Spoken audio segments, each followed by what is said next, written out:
do this. Pip, Gogo and Pip. Gogo and Pip, you look great. You look great. Meet Dr. Pip and Dr. Gogo. Ready. That was a good breath. It's a really good breath. They're familiar faces at Glasgow's Royal Hospital for Children. There's another one back there. It's really good. That was really fun. Whoa, look, there's more people way back there. Look.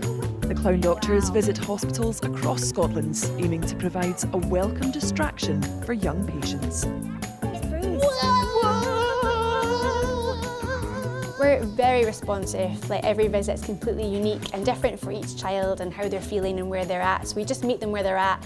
They're the boss, they're always the expert in the situation, and it all just comes from them, really. Shall we see who we've got, Pip? Yeah, let's see who we've got. Hi, good morning. Today, their first stop is on a visit for day patients. The Clowndoctors take referrals from staff who'll identify which children would enjoy meeting them. Gogo, they're having a picnic. I love picnics. So we usually go on our gut knowledge of the child, and do we think they like the Clowndoctors, how will they respond to them, how are they that day, or is there anything particularly upsetting going on for them. That can be a distraction, or it can just not be the day for them, and what we think the child will get out of seeing the Clowndoctors. 8-year-old Sad is among those getting a visit. Oh yeah, that's helping, that's really working.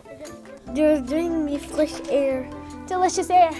Anyone like some delicious air? It was making me funny and laugh. I heard you say it was delicious air. Did it feel really good? Yeah. But it's not just the patients who get a bit of respite from the Clowndoctors. My son loved it. He started laughing because he was in stress because about the needle and so. But when they come, they change the mood for him. So that's so lovely. Coming to hospital, it's not a nice experience. Yes, not nice. Yes, yes, but he is feeling better. I feel he so like it. And for yourself as well, did you enjoy it? Yes, I like it. They're so funny. How did you do that? I was just, what? Floss. Whoa. That's amazing. Excellent candy flosser here. Whoa. I didn't know it, but she's an expert. Research has shown that visits from Clowndoctors can help to reduce patients' anxiety while in hospital. Diane Thornton is one of the charity's artistic directors and has been a Clowndoctor herself for 18 years. She says it's about much more than just making people laugh.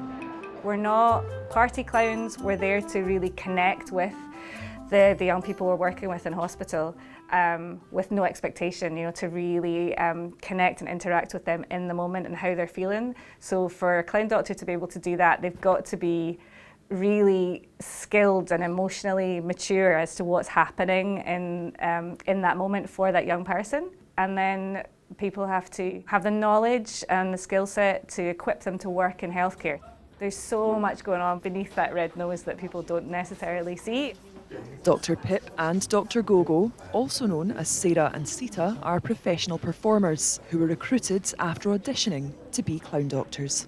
I think I love most the connection that we get to build with the children, young people and their families. Whether we see them once or whether we see them lots of times, it's just such a special connection. It's a privilege that they invite us into their world and their lives at that moment and allow us to be part of that, and the change that we can leave behind and sometimes how long lasting that can be. I think it's amazing to see that.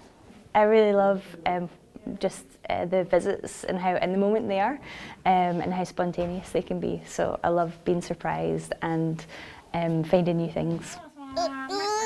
On the neurology ward, they meet Charlie Rose, who's had a few visits in the past. We often use quite a lot of mirroring sometimes with movement, and then we might offer like a rupture, or we might wait for something to happen that changes it. So the game often comes from them, so it might be as simple as like Charlie Rose taking her hands and moving them, and suddenly she's in control of our bodies, and we make a big response to that, and then we see if she reaches out again and she wants to repeat that game, and then we sort of just build it up from there. It's always about sort of staying open to like what the offer is. Like with Charlie Rose, she was really enjoying throwing Pip around, but then at one point Gogo didn't get thrown around. She kind of came quite softly down on her hands, and she gave a big smile. I was like, oh, that's another thing that she likes. So it's kind of like being open to things changing at any points as well, like being spontaneous.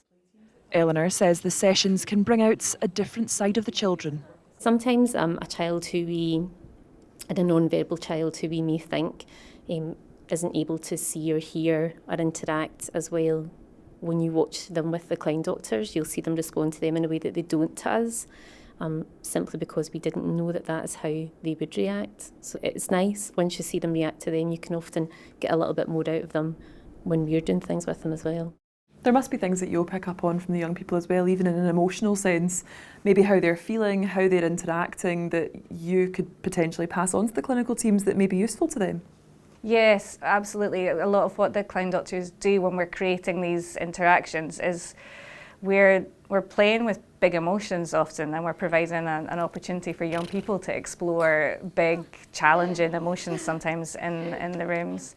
I was observing a couple of weeks ago, and there was a young person, and it was a very sensory musical visit.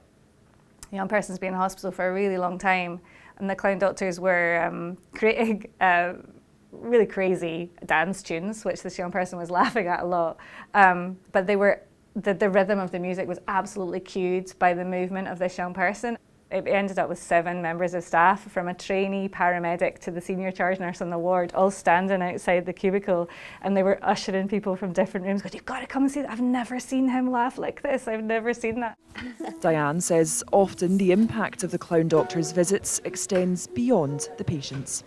I'm really interested to see if there's going to be more research into the effects that we can have on the ward and on the staff teams as well, because anecdotally we hear that often, and we can have situations where we're hearing nursing staff saying, "Oh, brilliant timing, you know, we need you over here with this young person's particularly distressed or particularly anxious," or a young person that needs to feel empowered about how resilient they can be in situations, and that's what clown doctors are for. It's a bit different, isn't it? They're not like anyone else in the ward, so it's a bit, it's nice. They're always quite fun, and often take their clown doctor personality out with the child and into just their normal wandering up the corridor. So yeah, it's fun. Bye, you're the best. You're the best! Now the clown doctors are determined to reach even more children to make the slightest difference at the toughest time.